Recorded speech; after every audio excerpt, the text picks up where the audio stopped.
Well, we are finishing the Sana'a manuscript, and guess what?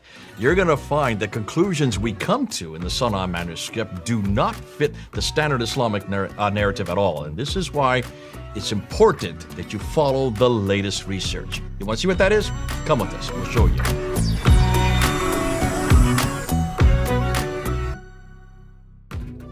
Greetings, everyone. This is Al-Fadi, and welcome you back to a continuation of our series on creating the Quran. Last time, we took a deep dive into the lower layer of the Sana'a manuscript, and right now we are going to take a look also at the upper layer of the Sana'a manuscript and explore some of the problems that are found in there when we compare it to the 1924 Cairo edition. With me here in studios to unpack all of that for us is our dear Dr. Jay Smith. Dr. Jay, welcome back. Yeah, good to be back, and also to continue with this very interesting Sana'a manuscript problem, because obviously it is a difficulty since it was discovered back in 1975, and so far the Muslims haven't really dealt with it. It's been Europeans who have been dealing with it. And it's the European scholars like Elizabeth and Gerard Puyn. They have probably done more work on it than any other.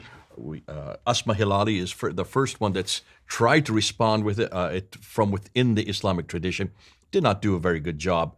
And some people believe she wrote this way too early. She should not have been the one to write it, because she was not the one who really did the work on it, like the Puyns. Even Sadeghi and Bergman with what they did on the radiocarbon, they were further ahead than her. But notice that both Sadeghi and also Bergman came back to a conclusion that the paleographical evidence is better than the radiocarbon evidence. Right. And I want to just say something about her book. I'm a little bit biased, the fact that she's an Arab and she's from North Africa, and I spoke with her in the past. And in my humble view, her book is an excellent resource for my research, to say the least. Yeah, it's just the conclusions right. are not necessary. That very few of the scholars are going with her conclusions, because she's trying to push it. She's trying to force it within the Islamic traditions, which is knee-jerk reaction that many people have. Now let's go, and that was the lower layer that we're talking about. Now we're in the upper layer. So this is, scholars used to say this is dated to 705, but as you see, almost all the scholars that we quote, and that's why we're quoting scholars, because they're the ones who've done the work on it. They're saying that the upper layer is mid-8th century. So we're talking about the time that the Abbasids come to power. We're no longer talking about Abd al-Malik and Hajjaj. Right. I want to say something about this, tension about the dating or the difference in dating between the lower layer and upper layer. Those who would like to say that, the difference was just less than 50 years, there is a problem with this. That tells me that when the lower layer was written, people quickly discovered that it did not represent the Quran. So it still has a problem, whether it was within 50 years or later. Well, you're going to see. I'm going to answer this problem. Yeah. This lower layer is symptomatic of other codices. And this is where Schumacher really comes in. He comes into his, I like what he's done. He said there were other codices. Listen, this Quran had to come from somewhere. Where do you think it came from? True. And I am 100% on board with that. Exactly. It doesn't just come ex nihilo. Exactly. It has to have been borrowed from other sources. That is correct. Those sources would have existed in the 7th century. Looks like this lower layer represents one of those codices, which have now long since been destroyed. Remember, that's what the Abbasids did, right? We know this. Look and see what even Al-Bukhari even mentions, that when he was given 600,000 of these akhbar, these sayings, that's right. Just the hadith, he then whittled them down to 7,397. That's 98% of them were thrown away. I mean, Jay, someone didn't just sleep and wake up thinking that there is a Quran and they wrote the lower layer. They had to have memorized it or saw something and wrote it based on that. Yeah, well, I would suggest it reflects other codices. And we're going to get to that. Schumacher is going to talk about that. I am 100% on board. In fact, I did a presentation one time to support this view. Okay, so we're at the upper layer. Let's just go back to our slides again. I want to show you this slide here. And here is from Asma Hilali's book. This is not her. This is not her slide. These are my slides that we put together to show a comparison back and forth. Hatun Tash is actually the one that actually created this one, and she's part of our team that works with us there in London. And if you just take a look at chapter 6, verse 63, in the upper text, Anjatana, you rescued me. If you look at the Kyrene text, it's Anjana, which means he rescued. So that's just a change of the change from you to he. So second person to third person. Coming down to 1676, you direct him comes he directs. So this is again, these are just different changes in who is the one that is doing this. He sends or we send. You make firm, he makes firm. We gather, you gather. They follow. But theologically, it could have a problem when you put it in context. Understood, but what are we showing here? This is what people need to realize. Almost every one of these, which does a difference of person, have to do with diacritical markings. This has nothing to do with consonantal text differences. Whereas what we were looking at earlier with the lower text, that is consonantal. That is a lot more damaging. The consonantal text is much more damaging because those are completely different words, different phrases, as we saw when we looked and did a comparison.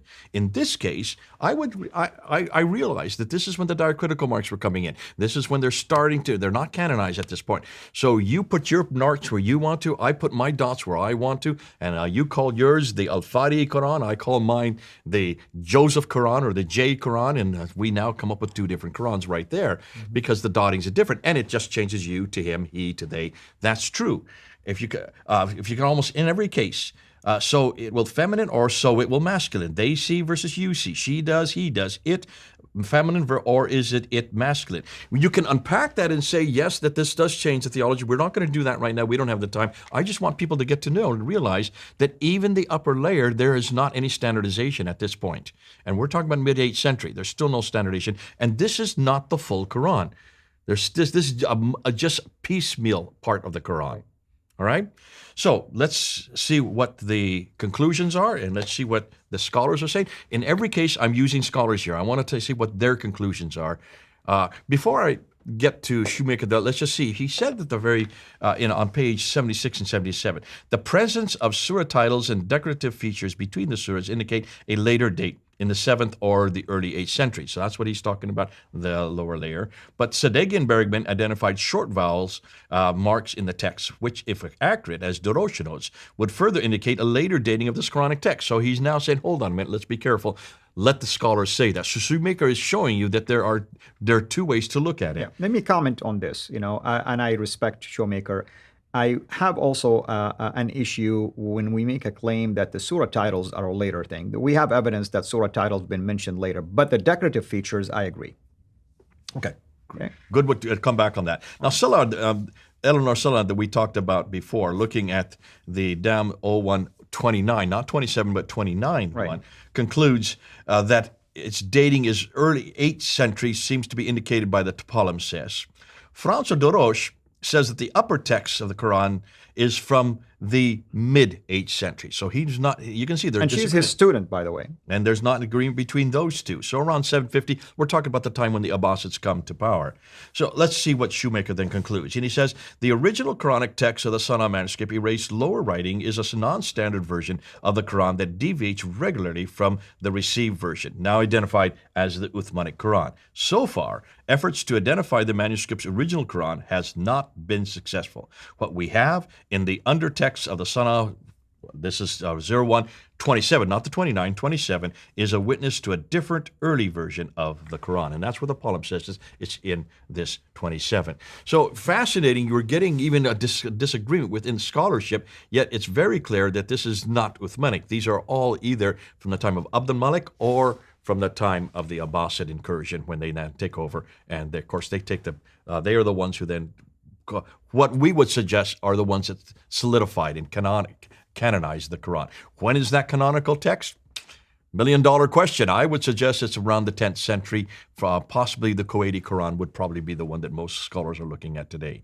But that's 300 years later. Yeah, the Kuwaiti Quran is a later one, and I myself inspected at least some aspects of it and did some research on that, and it is a later time. It's in 13th century. We're not talking about something that was immediately after the fact.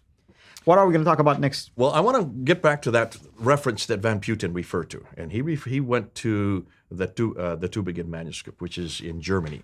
Let's look at the Tübingen next, and let's ask the same question that we've asked the Sana, looking at the carbon dating. Let's ask what we now know about the Tübingen Quran. It's important that we run both down. So let's go to the tube again. And Just out of curiosity, are you aware of any effort by Van Putten to come back and maybe either clarify his position or correct his position or modify his position based on any new discoveries? no, this is what's interesting. That's why I'm wondering if he's even in this discussion anymore. I would love to see how he's gonna support what Shoemaker, because what Shoemaker does, as we said at the very beginning, he only takes the scholars' quotations. He says, let's follow where the scholarship is right now. Now, this was published in 2022. August of 2022. So it's very, very recent. Van Putten has been saying this for years. I'd love to see what he's going to do on his comeback on this. Wonderful. Thank you so much, brother. Thank you, everyone. Until next time, have a blessed day. Thank you for watching this video. Be sure to like and subscribe to our channel, Sira International, and click on the bell so that you receive notifications whenever we publish a new video or go live. I would also like to appeal to you to consider becoming a Patreon patron by clicking the link right below. By doing so, you can give towards the production of these videos. There are also other options for you where you can give to our channel. I thank you from the bottom of my heart.